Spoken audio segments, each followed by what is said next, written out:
Nama saya Wahyu Sardono yang diberikan oleh orang tua saya.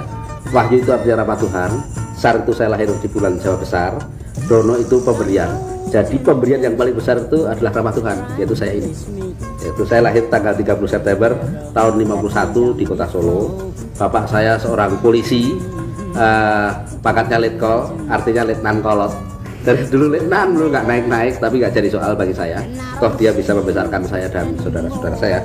Saya 4 bersaudara dan saya satu-satunya lelaki. Arjunanya lah saya. Gitu. Sekolah saya dari SD itu pindah-pindah. Karena ya saya tadi saya katakan seorang polisi, tapi pindahnya nggak pernah jauh. Karena kalau jauh kesasar juga. Jadi saya lahir di kota Solo, saya pernah sekolah di kota Solo. SD-nya pernah di Klaten, pernah di sebuah saya SD. Terus SMP saya di Klaten, SMA saya di di kota Solo. Terus universitas saya di Jakarta. Saya suka sih tidak, suka itu kelihatannya hobi gitu ya, berantem. Tapi saya pernah berantem, betul-betul pernah berantem. Tetapi saya sebenarnya dalam hati kecil saya takut. Tapi karena saya laki-laki ya saya berusaha untuk tidak takut. Sehingga waktu berantem itu saya banyak nangkisnya daripada mukulnya. Gitu. Saya nangkis terus, saya pikirkan, oh iya ya, dari saya kok ya mukul tuh saya nggak berani. Kalau nanti dia saya pukul dan dia terasa sakit, pasti dia akan memukul saya lebih keras lagi. Maka saya tangkis saja. Dan saya lebih banyak menangkis pakai pipi daripada pakai tangan saya gitu dulu. Semuanya gara-gara diadu. Pertama hanya sekedar ledek-ledek, terus diadu berani nggak? Berani. Terus saya digiring ke belakang sebuah sekolah berantem itu. Tapi saya banyak nangkis ya. Gitu. Kenapa saya berani? Karena banyak teman-teman saya. Pasti saya akan dipisahin nanti gitu loh. Nggak mungkin di berantem dibiarin aja gitu. Itu karena keberanian saya. Yang kedua, saya pernah berantem juga, diadu juga oleh orang-orang yang lebih dewasa. Tapi untung ada kakak saya perempuan gitu. Jadi saya dibela oleh kakak perempuan saya. Musuh saya tadi ya pada dasarnya adalah teman saya sendiri. Itu dikejar sama kakak saya sampai masuk ke rumahnya, dipukulin di dalam rumahnya. Akhirnya ribut antara orang tua karena kakak saya begitu marahnya sehingga mukulin musuh saya tadi sampai ke dalam kamar tidurnya.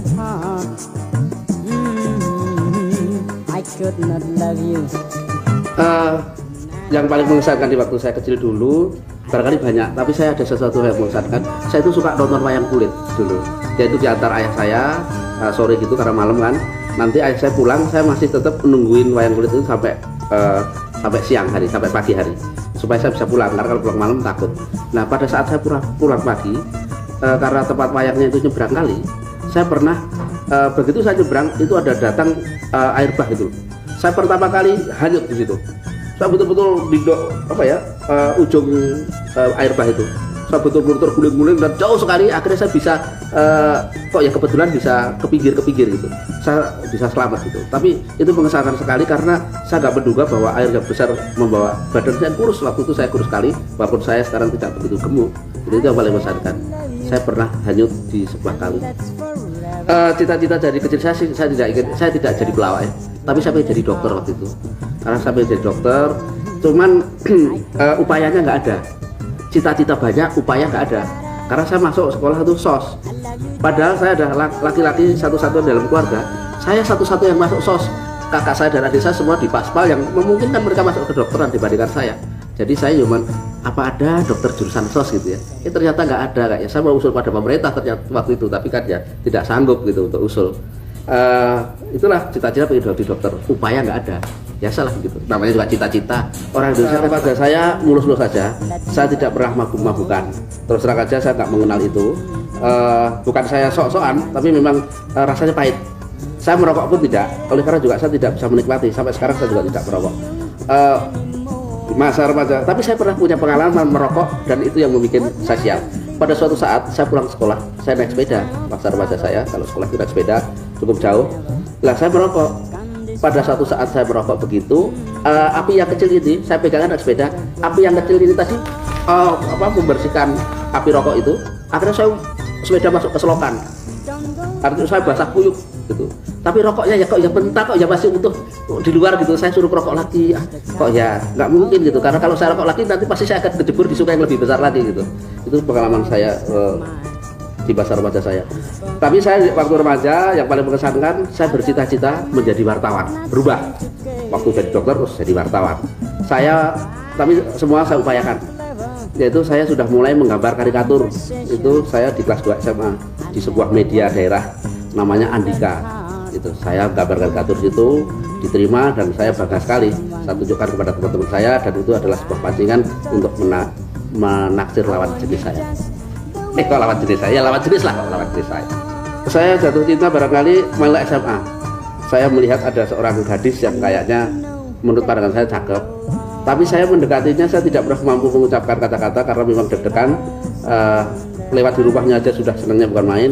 Tapi saya suka menulis puisi. Saya menulis puisi dan saya buat dikirimkan ke surat kabar. Kok kebetulan dimuat, tapi namanya tidak pernah nama saya, nama gadis itu gitu. Tapi gadisnya juga kaget, kok saya kan nggak pernah bikin puisi kok gitu. Saya seneng aja dari jauh gitu. Ternyata dia nggak cinta sama sekali sama saya. Jadi ya saya namanya cinta sebelah tangan. Gitu. Frustasi mungkin ya. Akhirnya terus pokoknya saya harus bisa sekolah yang beres gitu. Karena ternyata saya lihat waktu itu gadis yang saya taksir itu naksir teman saya gitu.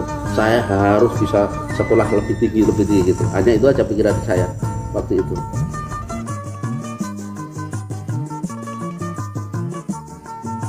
Yang paling berkesan waktu pacaran, karena saya mahasiswa dan walaupun dapat beasiswa, saya itu pacarannya naik bis kota.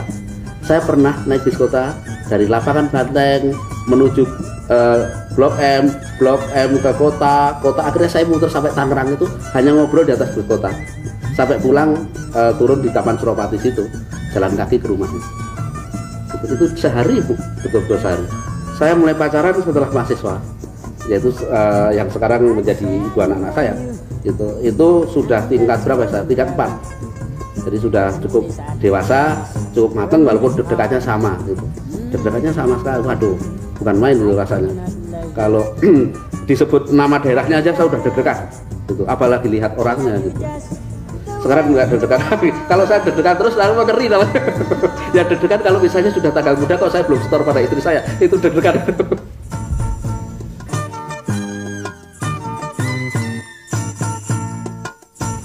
Sebetulnya saya terus terang saya memang tidak bercita-cita menjadi pelawak.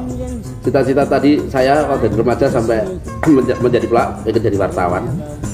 Tapi pada suatu saat ada sebuah acara di kampus itu yang ibaratnya seperti mobilisasi umum gitu ya. Semua mahasiswa kumpul di suatu daerah, yaitu di Cibubur waktu itu. Nah, Kasino, Rudi Badil, almarhum Nanu dan saya ngalor itu bahannya dari koran-koran.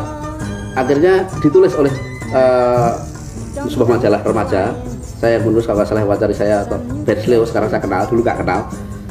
Terus saya dimuat di majalah-majalah itu, seluruh Indonesia tahu gitu. Tapi nggak tahu siapa dia, orang belum pernah tahu siaran apa-apa. Akhirnya Mus Mualim almarhum menawarin kita untuk masuk televisi. Nah dari situ kita mulai debut membentuk grup ini gitu, grup Warung Kopi namanya. Waktu awal itu Kasino, almarhum Nanu, Rudi Badil, saya dan Indro, kita berlima gitu. Tapi Rudi Badil mengundurkan diri bukan apa-apa karena dia kalau di atas panggung dia macet gitu. Ya hanya di belakang layar saja. Tapi akhirnya kita sekarang bertiga. Saya kadang-kadang bertanya pada diri saya sendiri, apakah saya lucu gitu ya? Kayaknya enggak gitu ya. Tapi saya berusaha membuat sebuah hiburan yang bisa menghibur orang lain untuk tertawa. Suka dukanya paling suka dukanya menjadi pelawak itu yang paling suka adalah waktu tanda tangan kontrak. Dukanya kalau sudah naik di atas panggung 5 menit pertama nggak ada yang ketawa, itu keringat kita derasnya bukan main. Pengen rasanya mengembalikan honor itu, tetapi kok ya nggak rela gitu. Ada beberapa upaya.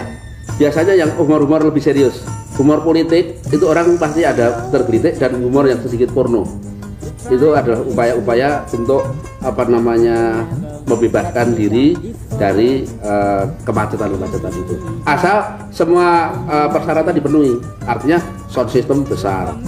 Gagal itu karena sound systemnya nggak besar sebetulnya. Jadi kita kalah dengan gembrengnya penonton gitu. Tapi kalau penonton sepi dan sound systemnya besar sekali, bisa menguasai masa, biasanya tidak pernah gagal. Kalau zaman dahulu waktu kita tidak main di waktu kita main di tempat umum untuk mencari tema, itu adalah Kita survei dulu apa saja di kota itu yang menjadi bahan perbincangan mereka yang unik-unik, itu baru kita kemukakan. Tetapi repotnya yang penonton-penonton heterogen itu wah bahannya harus banyak sekali, harus melayani berbagai pihak. Tetapi sekarang lebih enteng, oleh karena kita lebih sering main pada penonton-penonton yang homogen, yaitu sebuah kantor bank. Nah, itu gampang sekali kita cari bahan-bahan tentang itu. Perlu latihan supaya nanti omongan Indro bisa saya tangkap, omongan Kasino bisa saya tangkap. Kalau kita improvisasi, saya takut meleset, nanti bisa ditafsirkan yang tidak. Karena kadang-kadang ada humor-humor yang lebih serius. Tentang dunia layar lebar film, kenapa saya selalu dekat wanita-wanita cantik? Barangkali loh itu garis tangan saya barangkali. Nggak tahu garis tangan saya barangkali kok ya selalu dekat wanita cantik gitu. Jarang dekat-dekat dengan Anda misalnya, dengan para pria-pria yang berkumis itu jarang sekali. Itulah, tapi tidak menjadi soal karena saya menyadari betul kenapa saya harus dekat wanita cantik, karena saya bertiga itu jelek-jelek semua. Kalau saya berdampingan dengan wanita yang jelek juga, yang nonton siapa nanti?